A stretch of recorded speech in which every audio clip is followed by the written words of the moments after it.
Hey tea heads, this is Don from Mayleaf in this video, celebrating impermanence with tea. In this video, we're going to be talking about the concept of impermanence and how tea can help you to reduce your fears and increase the joy in your life. If at any point in time you enjoy this video, then make sure you hit it with a like. And if you're not following us on all of our socials, then go click those buttons. Happy 2019, everybody. If you're watching at the time of release, then it's January 2019. If you're watching afterwards, no sweat. This video still applies, and I hope that it brings you some value. As we move into a new year, I like to kind of move in with a bit of positivity. And before we start moving into all the other videos that we do, all with the tasting and the fun and the challenges and the theories and the knowledge and the tea trips, I like to just take stock and focus on some of the philosophical aspects of tea and how tea can positively impact your life. I did the same last year. I did a video all about how tea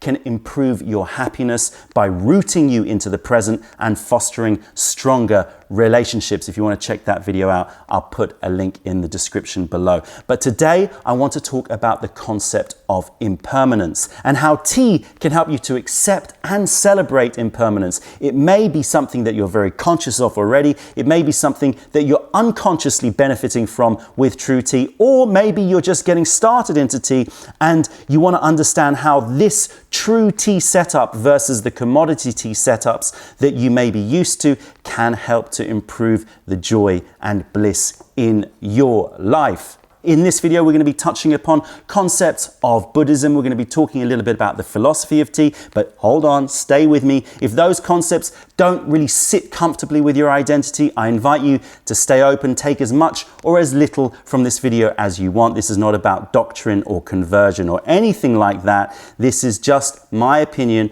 on one of the key aspects or value that tea brings to my life, and it may be able to do the same for you. About a year and a half ago, just under a year and a half ago, the tea house in London was visited by some Tibetan monks who live in India. And they came, we shared tea, we talked, and they were so kind of taken in with the positive aspects of what we were trying to do at Mayleaf that they kindly offered to come and create this sort of event where they would make a mandala for us, a medicine mandala. For those of you who don't know what a mandala is this beautiful, intricate, symbolic piece of art which is used in Buddhist tradition, and it's made out of sand. And after they make it, the monks will then destroy it quite quickly afterwards and take the sand and put it into a body of water so that the blessings that sand brings will spread into the ocean and around the world. A lovely symbolic gesture. We were super, super privileged and very, very honored. So of course we organized it. The monks arrived and they spent 2 full days. I mean, we're talking about 4 or 5 monks working in shifts all the time.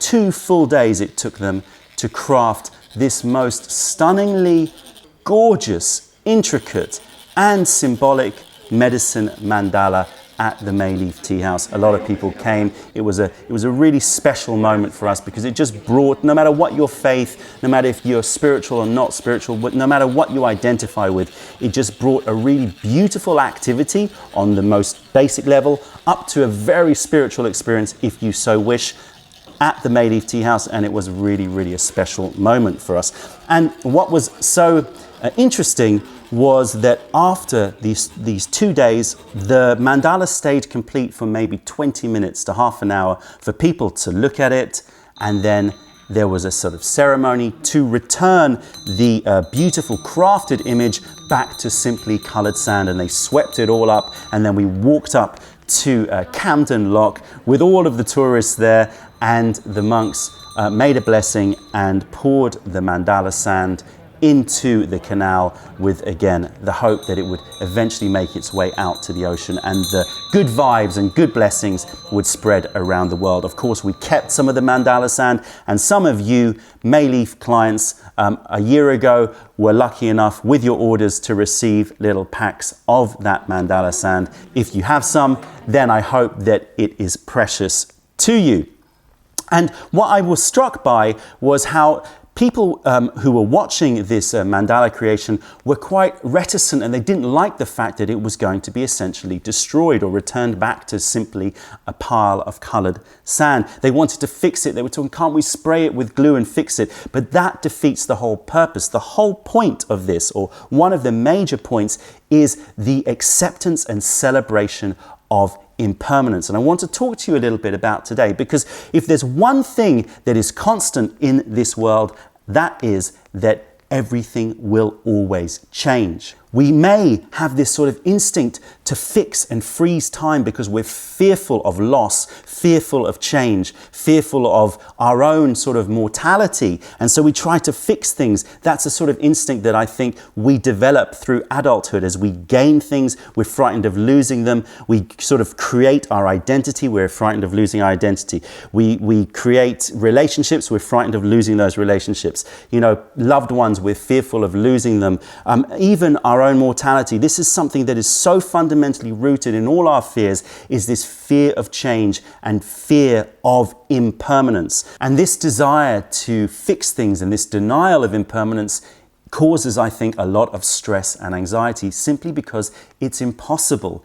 Everything will always change, and by denying it, you're denying the nature of existence. Heraclitus famously said, "All is flux. You cannot step into the same river twice. Change alone is unchanging." We're going to be talking a little bit more about how that affects your happiness, but first I want to focus on the tea. I am drinking today Ruby Gabba.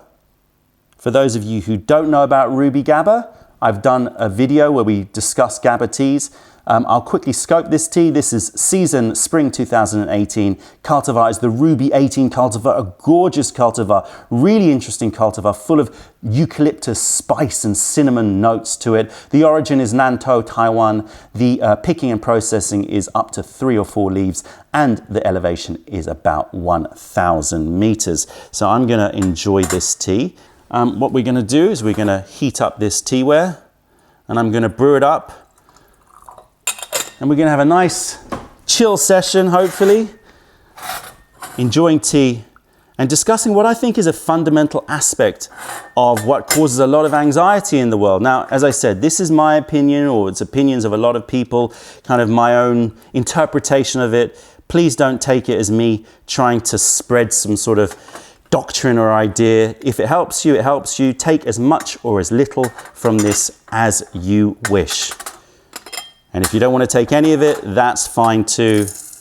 Let's just enjoy some tea. So this is Ruby Gabba, as I said, really, really very interesting cultivar, made in Taiwan, Taiwanese cultivar that was created by the research authorities in Taiwan, and it just has this really interesting eucalyptus cinnamon note to it. For those of you who have had Ruby Gabba, you will know what I mean. Or any ruby tea. There's ruby black tea, which is a very, very interesting tea. So we're going to give this a rinse.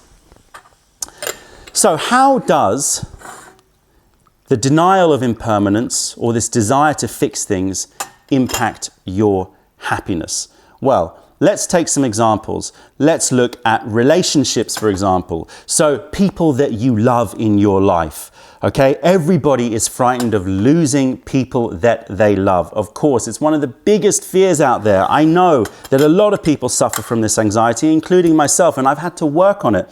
And, little fruity note, a little bit of pencil shavings, and sort of coffee note coming through as well, but also a piney note coming through.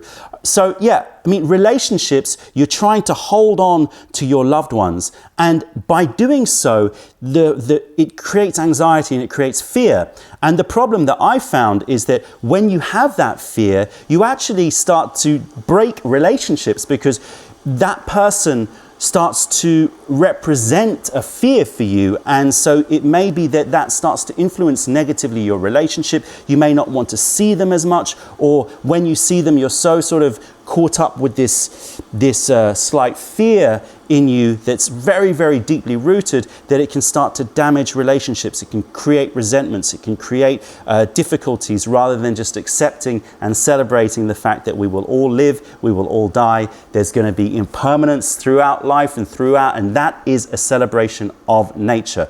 Also, some people like to fix a relationship at one period of time. So maybe you're in a relationship and then you say, well, it's not like it used to be, I don't know, 3 years ago, 5 years ago, 10 years ago when we met. Well, it can't be as it used to be. That's the whole point.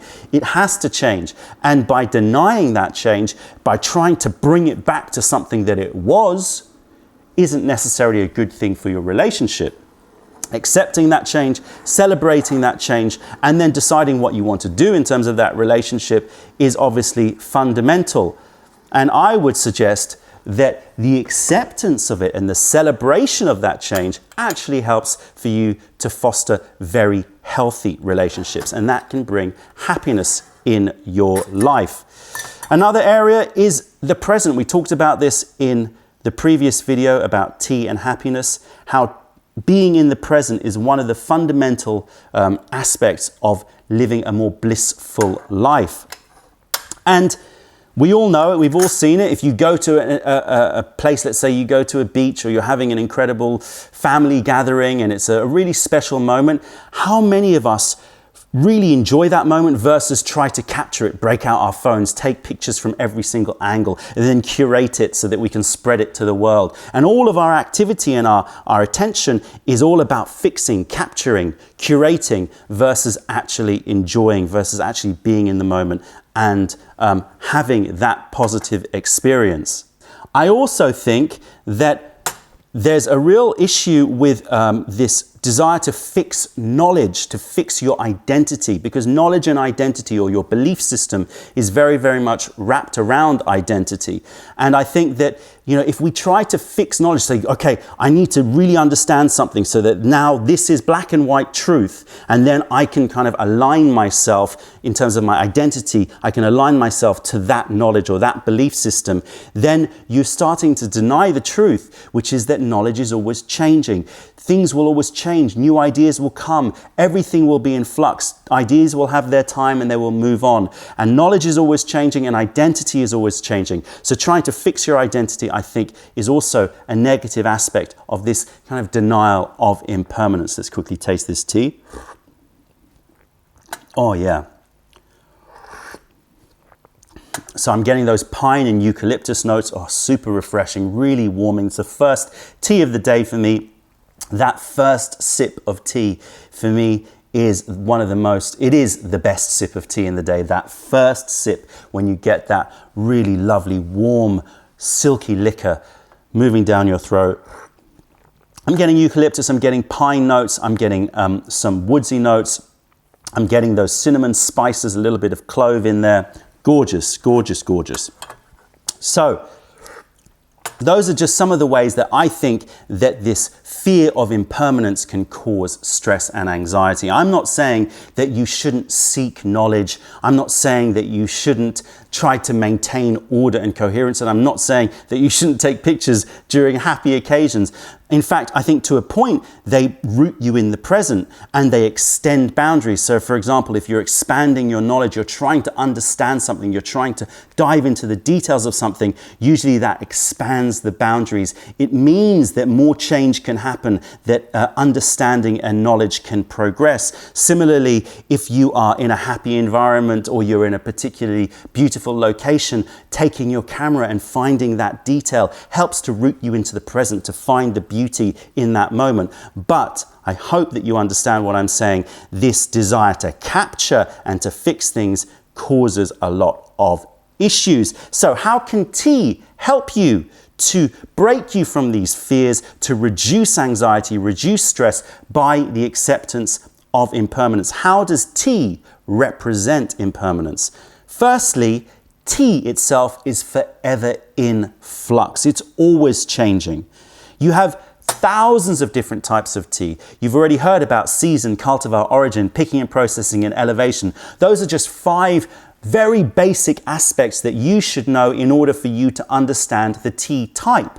But even within one of the thousands of different types of tea types out there, there are batches. And even within those batches, there are many, many differences. So one batch of Ruby Gabba is not going to be the same as another batch of Ruby Gabba, even if it's produced in the same year. Even within a batch of tea, this is something that a lot of people don't consider. We at Mayleaf buy batches of tea, so we'll buy a single batch of tea that we really like. But even within a batch, there's going to be variation, because depending upon the leaves, there's going to be slightly different variation. We're talking about many, many different plants being picked. And so there's going to be variation across those plants, and even within the same plant, there is going to be variation. And so there is so much variation between the types, the batches, and even within the batches. And therefore, to enjoy tea, you have to accept that. Every cup of tea is going to be different. You have to accept that there is no such thing as fixing a flavor in tea.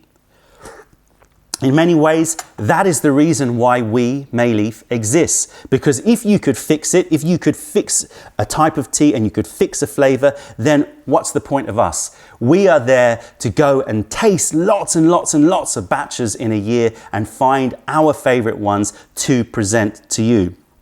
If you didn't need to do that, if you could find one producer that was going to produce the same batch of tea with the same taste every year and it was going to be fixed, then the curation process is not very necessary. Right, let's move on to the brewing in tea. There are, again, a myriad of complexities. If you've seen some of my masterclasses on Gong Fu brewing, then you will know that it is deep.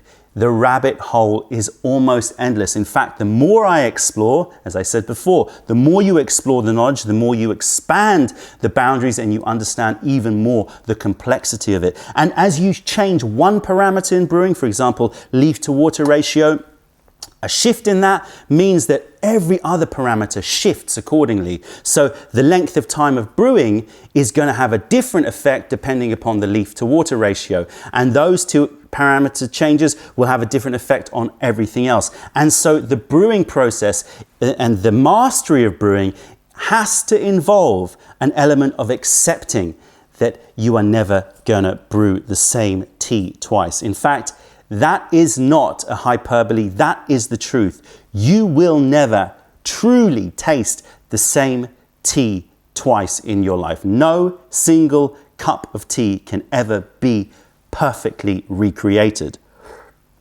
So you have to accept that. As we move into the knowledge around tea, what I love about tea and the reason why it excites me and draws me in and I realize that this is my life journey is because of the fact that the knowledge of tea is seemingly never ending. And there are always exceptions to the rules. So the more you understand something, suddenly you find that there are exceptions and you've got to dive deeper and go further and understand and appreciate and accept that there is no rule that applies to everything. Nothing is exhaustive. Oftentimes we get comments and we get questions by people where I can see that the desire is to try to find that fundamental single truth about tea, to really just focus in and go, right, I know that this is the undenying truth about all teas. That is never going to happen. There are always going to be exceptions to the rules, and in fact, the rules will continuously change the more you explore tea for yourself. Finally, you are never the same. We can talk about the you 5 years ago and the you today. I'm sure that your preferences in tea have changed. Oftentimes, people drink a tea for the first time and they don't like it. And if they have a very extreme reaction like, oh, that really isn't for me, I say very often, be careful, because love and hate are two sides of the same coin. Oftentimes, that reaction develops into a love affair with that tea over many years after they have changed their preferences in their tea. As they explore tea, as they explore flavor in general, as they explore life in general, your preferences will change. But even within a short period of time, between one week or another, or even within the same day, your preferences will change. Your desires for different teas will change, and your ability to taste will change. I am convinced that there are days that you taste better than others, and not necessarily better or worse, but you just taste differently from others. I know that wine tasters out there use certain calendars to try to choose which day they will taste wines, and I kind of understand where they're coming from. Sometimes I'll start tasting tea and I'll go, this is not a day for tasting yenchas, because my taste buds are not sort of attuned to those flavor profiles. I need to leave it and wait for another day. So I'm really surprised and impressed by the fact that even, the same tea type and the same person, but the taste, the appreciation of taste will change. Also, your energy, yes, I'm using that word, your energy and what your intention is when you bring to the tea session is going to change. It's going to have an effect. It's almost like tea adapts to you. So a tea that has a certain effect and a certain flavor on one day may not have the same effect and flavor on another day. I'm sure you seasoned tea heads know what I'm talking about. Tea, the taste of tea and the experience of tea also always changes, because you change, the tea changes, and all of the parameters around making the tea changes. There's also the aesthetic of the gong fu brewing process, or the brewing process in general, but I think this is even more highlighted in gong fu brewing.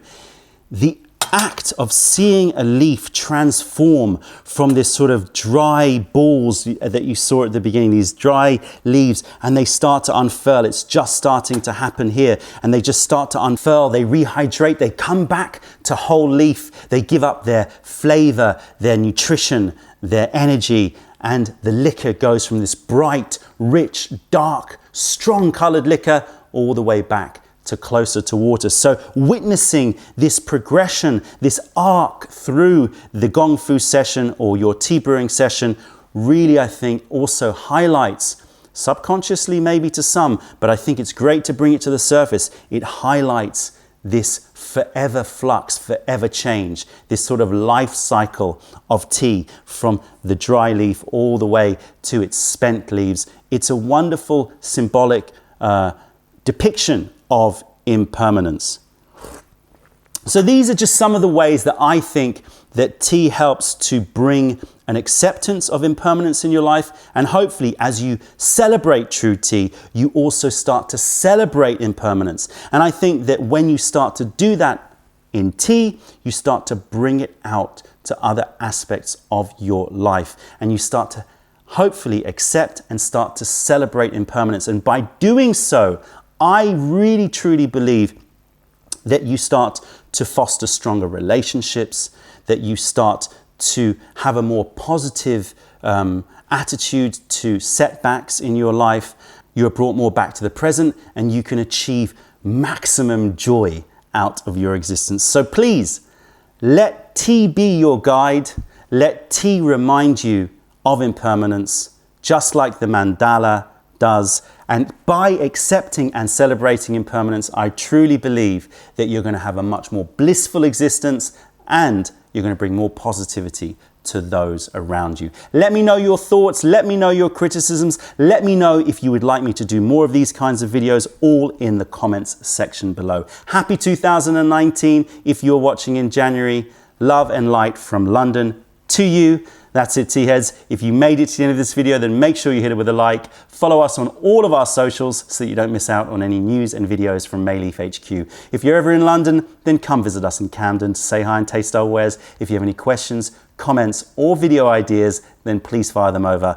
Other than that, I'm Don from Mayleaf. Thank you for being a part of the revelation of true tea. Stay away from those tea bags. Keep drinking the good stuff and spread the word, because nobody deserves bad tea.